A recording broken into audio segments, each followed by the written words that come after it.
요한이라는 이름은 여호와의 사랑하신 자라는 뜻입니다. 여호와의 사랑하신 자. 요한의 형제는 야고보입니다. 우리가 지난번에 야고보에 대해서 말씀을 함께 나눴죠. 미국 사람들의 여론조사를 해봤더니 요한이란 이름이 제일 많아요. 요한이라는 이름이. 미국 이름으로는 존이라고 하지 않습니까? 존이라는 이름이 미국 사람들 이름에 제일 많고, 두 번째로 많은 이름이 제임스예요. 제임스가 야고보거든요. 두 형제 요한과 야고보 이름이 미국 사람들이 제일 많아요. 왜 그런가? 요한은 예수님께 사랑을 많이 받았던 사람이에요. 또 사랑의 사도이고, 또 야고보는 예수님의 제자 중에 가장 먼저 순교를 했어요. 헤롯 왕에 의해서, 칼에 의해서 가장 먼저 순교를 당했던 사람입니다. 그래서 이 두 사람이 많은 사람들 큰 감동을 준 것 같아요. 그래서 미국 사람들이 존과 제임스라는 이름을 많이 사용하고 있습니다. 이 요한과 야고보의 아버지는 세베대예요. 세베대고 그들의 어머니는 살로메로 알려져 있습니다. 살로메. 이 살로메가 마리아의 자매, 성모 마리아의 자매로 기록되어 있습니다. 그래서 이 요한과 예수님과 관계는 사촌관으로, 또 예수님의 이모가 요한의 어머니고 요한의 이모가 예수님의 어머니 마리아인 그런 셈이 되는 것입니다. 아버지 세베대는 상당히 부유했습니다. 배를 가지고 있고 그물을 가지고 있었고, 또 많은 품꾼들을 데리고 고기 잡으려 했던 그런 해운업에 있어서 상당한 그런 여유를 가지고 있었던 그런 분으로 알려져 있습니다. 그래서 베드로와 요한이 예수님께서 안나스 제사장에서 잡혀서 그 집에 뜰에 들어갔을 때 요한은 그 집에 맘 놓고 들어갔어요. 근데 베드로가 문 밖에서 못 들어오고 있는 거예요. 왜냐하면은 그 집을 지키고 있는 종들이 베드로를 못 들어오게 하는 거예요. 너는 모르는 사람이다. 근데 요한은 얼굴을 알고 있었기 때문에 요한이 들어갔어요. 요한이 들어가 보니까 베드로 형이 안 오거든요. 그래서 다시 나가가지고 데리고 들어올 때 우리 형이다 이렇게 해서 들어간 그런 내용들이 요한복음 18장에 기록되어 있습니다. 그래서 정치적으로나 종교적으로 경제적으로 상당한 영향력을 끼쳤던 그런 집안의 아들이 바로 사도 요한이었습니다. 예수님께서 갈릴리 바닷가를 지내시다가 요한이 아버지 세베대와 품꾼들과 함께 그물을 깁는 것을 봤어요. 그때 예수님께서 나를 따라오라 그러니까 요한이 지체하지 아니하고 아버지와 배와 품꾼을 버려뒀다고 했어요. 버리고 예수를 따랐다 이렇게 기록되어 있습니다. 그만큼 요한은 예수님의 말씀에 순종하고 예수의 그 뜻에 복종했던 그런 사람입니다. 우리도 간혹 일을 하거나 또 무슨 일을 추진할 때 좀 중단하고 하나님의 음성을 들어볼 필요가 있습니다. 과연 이게 우리가 하는 것이 하나님의 뜻에 합당한 것인지, 내가 가고자 하는 이 길이 주께서 원하시는 길인지, 그런 것들을 물어보고 주의 뜻에 순종할 그런 필요가 있다는 말씀입니다. 요한의 별명은 주께서 사랑하시는 자라는 별명을 가지고 있습니다. 우리는 그를 사랑의 사도 요한 이렇게 부르지 않습니까? 주께서 사랑하신 제자.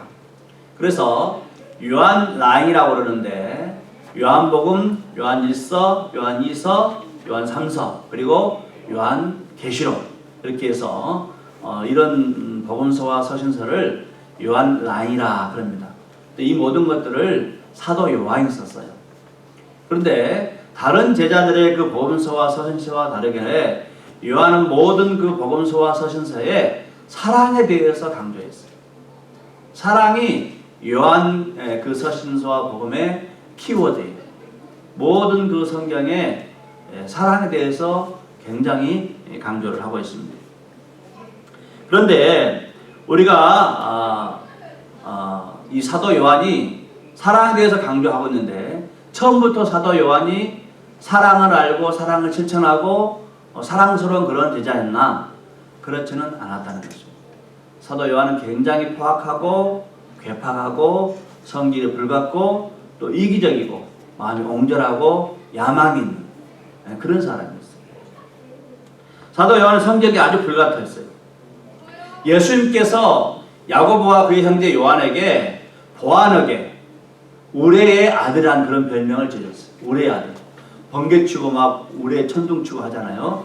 그런 우레의 아들이라는 별명을 지었어요. 보아너게. 왜 그랬을까? 그 둘 성격이 불같았기 때문이었어요.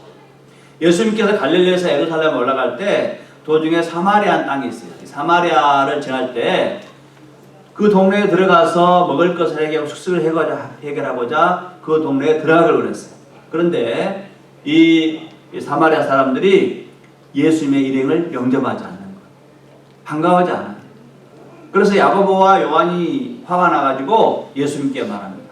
주여, 우리가 불을 명해서 하늘에 불을 내려서 이 지역을 멸하시기를 원하십니까? 그럴 정도로 요한과 야고보가 성질이 불이 났어요. 전에 엘리야 선지자 때 아하시아라는 왕이 있었어요. 아합 왕의 아들이 아하시아인데 이 아하시아가 난간에 떨어졌어요. 그래서 못 일어났어요. 근데 이 아하시아가 하나님의 사람 엘리야에게 물어보는 것이 아니라 바알세봅이라는 우상에게 물어봤어요. 그래서 하나님께서 엘리야 선지자를 통해서 이 아하시아가 이스라엘에 하나님이 없어서 바알세봅에게 물어봤냐. 너는 그 침상에서 일어나지 못하고 죽을 것이다. 그런 예언이에요. 그래서 아하시아가 화가 나가지고 자기를 죽을 것이라 예언했잖아요. 그때 아하시아가 군사를 보냈어. 50명의 군사를 보냈어요. 50명을 군사를 보내가지고 엘리야가 있던 그 산을 에워쌌어요. 근데 엘리야가 하늘에서 불을 내려서 자기를 잡으러 온 사람들 다 태워 죽였어요. 그러기를 2번이나 그랬어요. 잡으러 오면 또 하늘에서 불을 내려 태워 죽이고 또 잡으러 오면 불을 내려 태워 죽이고 3번째 50부장이 왔을 때 50부장이 내 생명을 좀 귀하게 해주십시오. 또 불을 내려서 죽이면 어떡합니까? 내 생명을 좀 귀히 받았으면 좋겠습니다.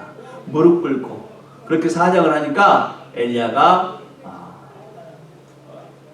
찾아가가지고 아하시아 왕에게 이야기하는 거예요.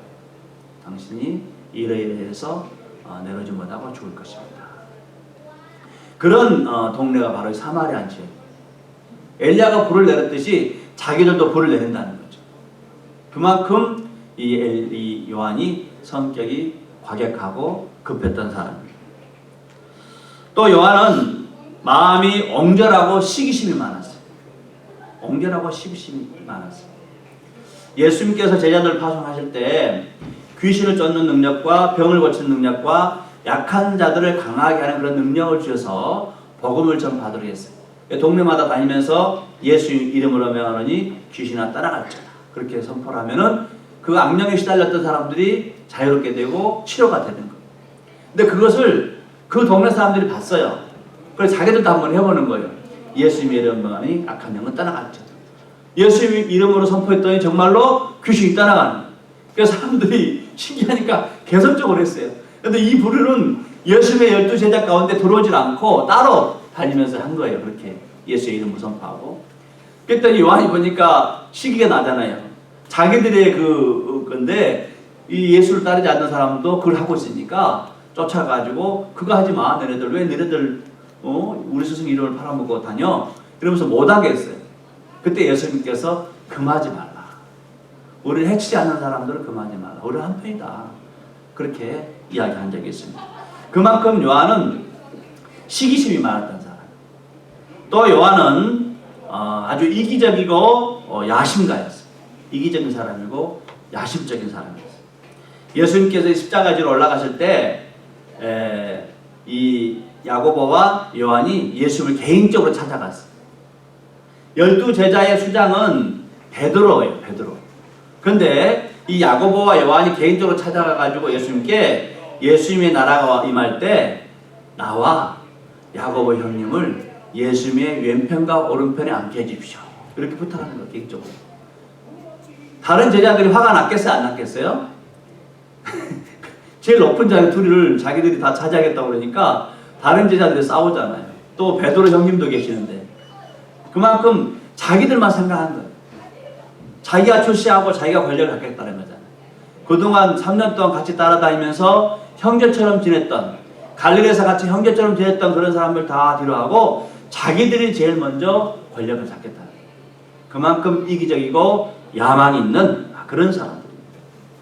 이렇게 성격을 보나 인품을 보나 문제가 많고 결격 사유가 많고 결함 있는 그런 사람이에요. 그런데 이렇게 문제가 많은 사람이 어떻게 사랑의 사도가 될 수 있었을까? 아무리 변해도 이렇게 갑작스럽게 변하면 이상하잖아요. 어떻게 이렇게 문제가 많은 사람이 사랑의 사도가 될 수 있었을까? 그것은 이 요한이 다른 사람들보다도 예수님으로부터 많은 사랑을 받았어요. 엄청나게 많은 사랑을 받았습니다. 예수님은 특별히 베드로와 야고보와 요한 이 세 사람을 특별히 사랑했어요. 그래서 회당장 야이로의 딸이 죽어서 씻어서 방에다 누웠는데 예수님께서 그 회당장 야이로의 딸을 살려줄 때 베드로와 야고보와 요한 이 세 사람만 데리고 들어갑니다. 다른 제자들은 문 밖에 있게 하고 그 방 안에 들어가가지고 그 아이를 살릴 때 달리다본 소녀야 내가 내게 말하노니 일어나라. 아침에 엄마가 아이를 깨울 때 아이야 일어나라 하는 그 말이 달리다본이거든요. 똑같이 아이가 죽었는데 잠자는 아이 깨우듯이 달리라고 하고 아이를 깨우는 거예요. 이렇게 세우는 거예요. 이런 죽은 자를 살리는 그런 놀라운 그런 현장에 베드로와 야고보와 요한 세 사람만 데리고 들어갑니다. 또 예수님께서 다볼산이라는 산이 있는데 이 다볼산에서 그의 몸이 정말 이 세상에서 어떤 것도 그렇게 해결할 수 없을 정도로 신령한 몸으로 영화스러운 모습으로 변화가 돼요. 그 변화산이라고 그러는데 이 변화산에서 예수님께서 변화가 돼요. 그리고 하늘에서 모세와 엘리야와 함께 대화를 하는 거예요. 그 현장에 다른 제자들은 그 산 밑에 놔두고 베드로와 야고보, 요한이 세 사람만 데리고 올라가는 거예요. 그래서 그 놀라운 신비스러운 장면을 목격하게 하셨습니다. 그리고 예수님께서 마지막으로 십자가 지시기 전에 겟세마네의 동산에 올라가서 땀방울이 핏방울이 되도록 기도하세요. 이때 다른 제자랑 같이 가다가 다른 제자는 중간에 놔두고 이 세 제자 베드로, 야고보, 요한 이 세 제자만 따로 데리고 끝까지 가셔서 같이 기도하시는 거예요. 나랑 같이 깨어서 기도해라. 특별하게 예수님으로부터 사랑을 받았던 사람이 바로 사도 요한입니다. 요한이 예수님의 특별한 사랑을 받았다는 것을 확신하게 해주는 그 장면은 유월절 만찬 시간입니다. 유월절 만찬 때 예수님께서 너희 중에 하나가 나를 팔리라. 오늘 본문의 말씀 보니까 21절 예수께서 이 말씀하시고 심령이 괴로워 증언하여 이르시되 진실로 진실로 너희에게 이르노니 너희 중 하나가 나를 팔리라. 예수의 마음이 괴로웠어요. 너무너무 힘든 거예요. 제자 중 하나가 자기를 팔고 십자가의 그 모진 형벌을 받게 되니까 얼마나 힘들겠습니까? 그 말을 하자 베드로가 요한에게 머리짓으로 누가 파느냐 물어봐라 이렇게 하는 거예요. 오늘 본문 23절에서 25절 말씀 같이 한번 읽어봅시다. 23절 25절 시작. 예수의 제자 중 하나 곧 그가 사랑하신 자가 예수의 품에 의지하여 누웠는지라. 시몬 베드로가 머리짓을 하여 말하되 말씀하신 자가 누구인지 말하라 하니 그가 예수의 가슴에 그대로 의지하여 말하되 주여 누구니까. 예수의 제자 중 하나 곧 그가 사랑하시는 자가 예수의 품에 의지하여 누웠는지라. 요한은 요한복음을 쓰면서 한 번도 자기의 이름을 잘 쓰진 않습니다. 꼭 주께 사랑하신 자, 사랑하신 제자 이렇게 표현합니다. 자기를 말하면서 사랑하신 자, 또 주께 사랑하신 자 이렇게 표현해요. 요한이 그 유월절 만찬을 먹는 시간에 예수의 품에 의지했어요. 예수의 품에 기대가지고 식사를 하는 거죠. 그런데 베드로가 예수님께서 누가 나를 판다고 그러니까 베드로가 머리짓으로 요한한테 누가 예수를 봤는지 물어보라고 이렇게 하는 거예요. 그때 요한이 어떻게 이야기합니까? 요한이 일어나서 예수님께 예수님 누가 예수님을 알겠습니까? 이렇게 물어봤어요? 안 했어요. 그대로 누워가지고 밥 먹어서 누워가지고 예수님 누가 예수님 판대요? 이렇게 물어본 거예요. 야, 예수님 가슴이 미어지도록 힘든 상황인데 그냥 누워가지고. 그것도 예수님 누구예요? 예수님이 하나님의 아들이시고 만왕의 왕이시고 만유의 주가 되시는데 그 어미하신 분 품에 누워가지고 누가 예수님 판대요? 이렇게. 얼마나 자연스럽게 예수님의 심장 소리, 예수님의 숨소리, 예수님께서 음식 씹어서 삼키시는 소리, 그런 소리 다 들으면서 예수님 품 의지하면서 물어보는 거죠. 그 모습을 보면은 우리 예수님께서 요한을 얼마나 사랑했는지 알 수 있어요. 그 정말 힘든 상황임에도 불구하고 요한을 품에 안으시고 요한의 이야기를 들어주시고 내가 떡을 지어준 사람이 나를 봤잖아. 그렇게 말씀하셨습니다. 그만큼 요한은 예수님으로부터 자신이 사랑을 받고 있다는 것을 알고 있는 그런 부분입니다. 또 마지막으로 예수님께 요한을 얼마나 사랑하는가 아는 것은 십자가 위에서요. 십자가 위에서 얼마나 힘들겠습니까? 밤새도록 그 빌라도와 가야바와 또 안나스 그 제사장들에게 얼마나 맞았는지 몰라요. 사람이 이 십자가에 매달리면 보통 일주일 정도 산다고 그래요. 일주일 정도. 근데 예수님은 3시간 만에 돌아가시는 거예요. 매달려가지고. 그것은 거의 전날 거의 죽도록 맞은 거예요. 온몸이 그냥 가눌 수 없을 정도로 맞은 거예요. 그래서 달리는 3시간 만에 운명하셨어요. 그런 힘든 상황, 그런 상황에 예수님께서 자신의 어머니를 부탁해요. 요한복음 19장 26절로 27절 말씀, 예수께서 자기의 어머니와 사랑하신 제자가 곁에 서 있는 것을 보시고 자기 어머니께 말씀하시되 여자여 보소서 아들이니이다 하시고 또 그 제자에게 이르시되 보라 내 어머니라 하신대 그때부터 그 제자가 자기 집에 모시니라. 십자가 위에서 어머니와 사랑하신 제자가 곁에 있다. 사랑하신 제자가 이야기해요. 요한을. 그 마리아와 요한이 예수님 십자가 밑에 있어요. 다른 제자들은 다 도망가 버렸어요. 예수 십자가 밑에까지 따라간 제자는 사도 요한밖에 없었어요. 그 요한이랑 마리아가 있는데 예수님께서 그 사랑하는 제자를 보시고 어머니에게 말씀하세요. 아들입니다. 요한을 향하여 이제부터는 이 요한이 아들입니다. 그렇게 부탁합니다. 그리고 요한에게는 보라 내 어머니라 이렇게 부탁해요. 마리아를 내 어머니로 섬기라. 예수님에게는 형제들이 있었어요. 그 가족에는 야고보도 있었고 요새도 있었고 형제들이 5이나 있었습니다. 그런데 그 형제들에게 어머니를 부탁하지 아니하고 요한에게 말하는 거예요. 마지막 순간에 내 어머니를 맡길 사람이 누구인가? 요한밖에 없다는 거예요. 그만큼 예수님은 요한을 사랑하고 요한을 신뢰했다는 말씀이에요. 그래서 요한이 예수님의 부탁을 받고 어디를 가든지 마리아를 모시고 다녔어요. 지금도 터키에 가면은 에베소 교회 그 자리에 요한이 마리아가 죽을 때까지 그 에베소에서 마리아를 섬겼다는 그런 장소가 지금도 있습니다. 그만큼 예수님은 요한을 사랑했어요. 이런 사랑 때문에 요한이 사랑의 사도가 될 수 있었던 것입니다.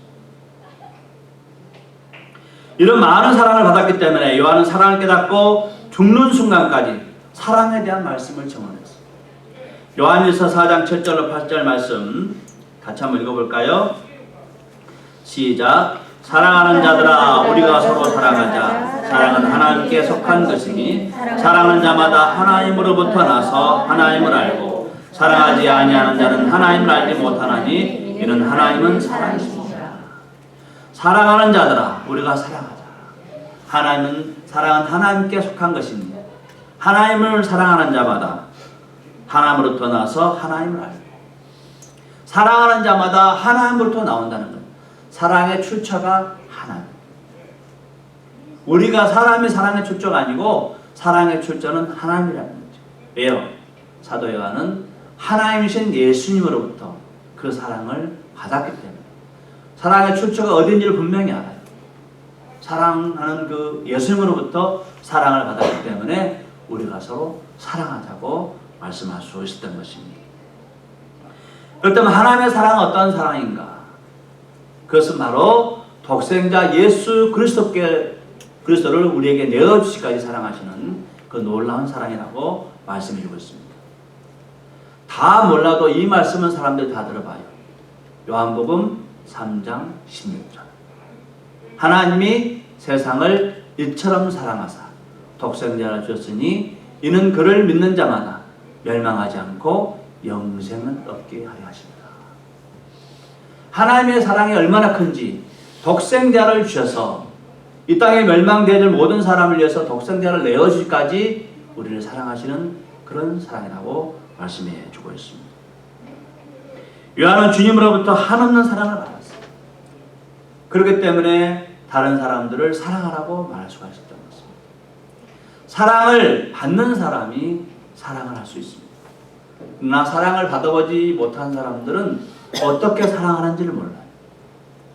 유아기 때 사랑을 받아보지 못한 사람들은 자기가 아이를 낳았을 때 유아기에 그 아이들을 어떻게 사랑하는 방법을 몰라요. 청소년기에 사랑을 받아보지 못한 사람들이 나중에 자기가 아이를 낳았을 때 청소년기 아이들을 어떻게 사랑하는지를 몰라요. 그래서 청소년들하고 많은 문제가 일어납니다. 그 아이들하고. 전에 목사님 한 분 계셨는데 그 목사님께서 사역하시는 곳에 제가 가끔 이렇게 간 적이 있었습니다. 또 그 아들 집에도 제가 가끔 가서 자고 그랬는데 이 아들이 아주 유명한 아들이에요.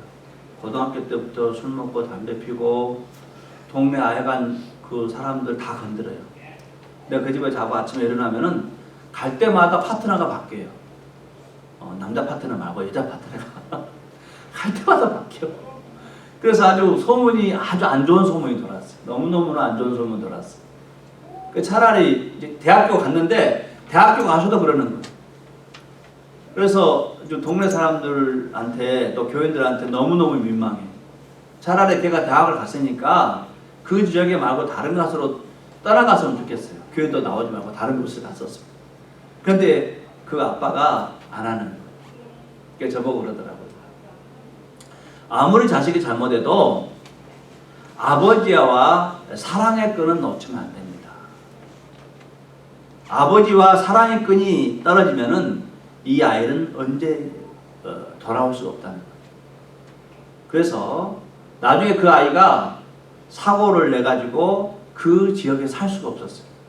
그래서 몰래 사람을 보내서 그 아이가 살 수 있도록 도와줬어요. 나중에 그 아이를 봤을 때 얼마나 성실하게 잘 사는지 몰라요. 결혼해서 애 낳고 믿음의 자매 만나가지고. 그러기까지 그 아빠가 얼마나 속이 썩겠어요. 네.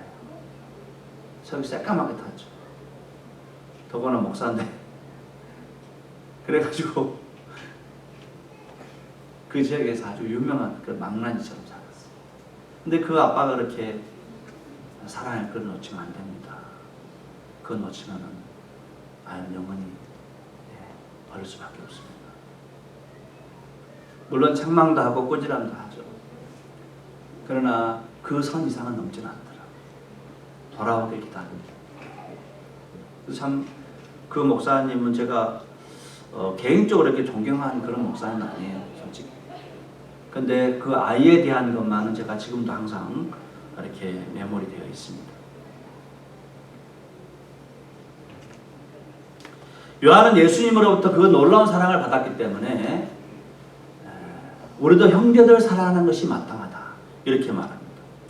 요한일서 3장 16절, 그가 우리를 위하여 목숨을 버리셨으니 우리가 이로써 사랑을 알고 우리도 형제들을 위하여 목숨을 버리는 것이 마땅하다. 우리 보통 요한복음 3장 16절은 잘 알아요. 하나님이 세상을 이처럼 사랑하셨다. 그 말씀을 잘 아는데 요한일서 3장 16절은 잘 모릅니다. 똑같은 3장 16절인데 요한복음 3장 16절은 하나님께서 우리를 사랑하셔서 독생자를 줬다는 내용이고 요한일서 3장 16절은 우리가 그 사랑을 받았으니까 우리가 형제를 위하여 목숨을 버리는 것이 당연하다고 말합니다. 하나님의 사랑과 요한일서 3장 16절은 우리가 사랑하는 우리의 사랑에 대해서 말씀해 주고 있습니다. 우리도 형제들을 위하여 목숨을 버리는 것이 마땅하니라. 요한은 제자들 중 유일하게 순교를 하지는 않았습니다. 100세가 넘도록 오래 장수하다가 죽었습니다. 그런데 그의 삶을 돌아보면 순교적인 삶을 살았습니다. 복음을 전하다가 핍박을 받고 기름 가마솥, 기름이 끓는 그 가마솥에 들어갔어요. 그래서 온몸이 아주 그냥 제대로 아주 남아있는 게 없을 정도. 그리고 독사구로 들어갔어요. 독사들이 물어뜯는 그곳에 들어갔어요. 그 사람이 맨정신으로 살 수 없을 정도로 만드는 거예요. 그래도 제자들이 그의 말씀을 듣고 싶어가지고 에베소에서 들것에 들어가지고 설교대에다 올려놨어요. 그럼 누워서 말씀하시는 거예요. 서로 사랑하라. 죽을 때 사도 요한의 유언이 그래요. 서로 사랑하라. 초대 기독교 교부 중에 한 사람인 제롬이라는 사람은 이탈리아에서 태어나서 히브리어 성경책을 이탈리아, 라틴어로 번역했던 사람이에요. 이 사람이 그의 책 속에 이런 글을 적어놨습니다. 그는 이제 연로하여 심히 쇠약해졌다. 그래도 에베소 제자들이 그의 가르침을 흠모하여 그를 강단에 세우면 그는 소자들이여 서로 사랑하라는 말씀만 계속 반복했다. 그래서 제자들이 조심스럽게 물었습니다. 스승님, 어찌하여 같은 말씀만 반복하십니까? 그러자 사도 요한이 대답했습니다. 이것이 우리 주의 교훈의 핵심입니다. 너희가 이것만 행하면 족합니다. 서로 사랑하라는 것, 그것이 우리 주님의 말씀의 핵심이랍니다. 그것만 행하면 족하다. 사랑하는 성도 여러분들, 오늘날 말씀은 참 많습니다. 말씀은 많이 하고 말은 많이 하지만은 사랑이 말라가는 시대입니다. 사랑이 가뭄들었어요. 사랑은 말로 하는 것이 아닙니다. 사랑은 비방해도 같이 비방하지 않고 손해를 봐도 손해를 입히지 않는 것이 사랑입니다.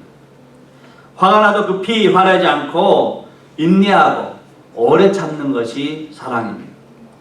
사랑은 자기만 생각하지 아니하고 믿어주고 같은 것을 바라보고 같이 꿈을 꾸고 같이 소망을 품고 나아가는 것이 사랑입니다. 요한복음 13장 34절로 35절 새 계명을 너희에게 주노니 서로 사랑하라. 내가 너희를 사랑한 같이 너희도 서로 사랑하라. 너희가 서로 사랑하면 이로써 모든 사람이 너희가 내 제자인 줄 아니라. 우리가 예수님의 제자인 줄 아닌지를 아는 방법은 우리가 사랑하는 것을 통해서 알 수 있다는 말씀입니다. 사도 요한을 통해 주시는 이 사랑의 음성, 사랑의 메시지가 여러분의 가정과 일터와 이 교회 안에 흘러넘치시기를 주님의 이름으로 간절히 축원합니다. 기도하겠습니다. 자비로우신 하나님 아버지,